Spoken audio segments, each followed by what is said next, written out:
अगर आप भी चाहते हैं कि एसएस फिल्म्स मोतिहारी के ऑडियो वीडियो सबसे पहले आप तक पहुंचे, तो इस चैनल को सब्सक्राइब करें और साथ ही बेल आइकन को दबाना ना भूलें।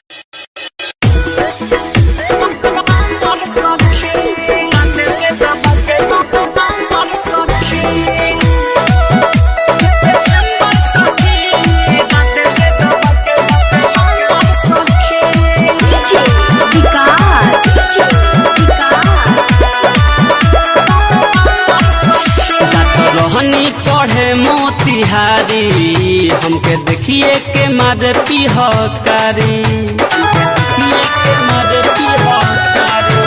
जाकर रहनी पढ़े मोतिहारी हमके देखी मारे पिहकारी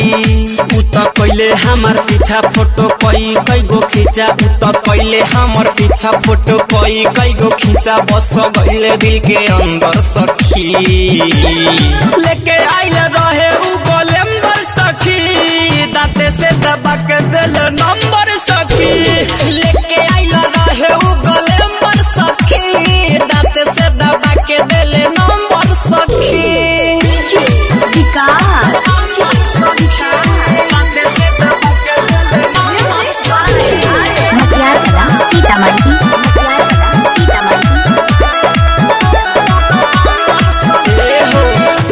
से हमारा पड़ल रहे पाछा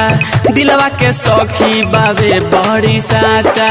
डबले ना देखी मनो नहीं माने हमरा तो उहो लागे बड़ी अच्छा सखी कई दिन से हमारा पड़ल रहे पाछा दिलवा के सखी बाबे बड़ी साचा डबले ना देखी मनो नहीं माने हमरा तो हो लागे बड़ी अच्छा कहे फोनवा मिला के रात भर जगा के कहे फोनवा मिला के रात भर जगा के बात करेला उ डंबर सखी लेके आइल रहे उ गोलेम्बर सखी दांत से दबा के देले नंबर सखी लेके आइल रहे उ गोलेम्बर सखी दांत से दबा के देले नंबर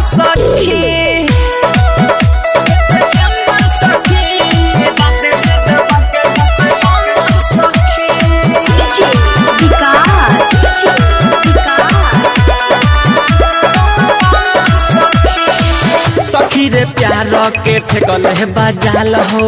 हमारो मन नहीं होता संभाल हो पूछनी की तोहर का बटे नमावा कहलस की हई पिंसु पलक धमाल हो सखी रे प्यार के फेंकले बाजाल हो हमारो मन नहीं होता संभाल हो पूछनी की तोहर का बटे नमावा कहलस की हई पिंसु पलक धमाल हो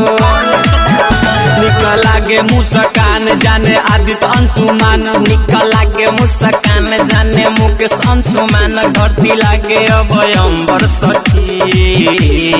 लेके आइल रहे उ गोलेम्बर सखी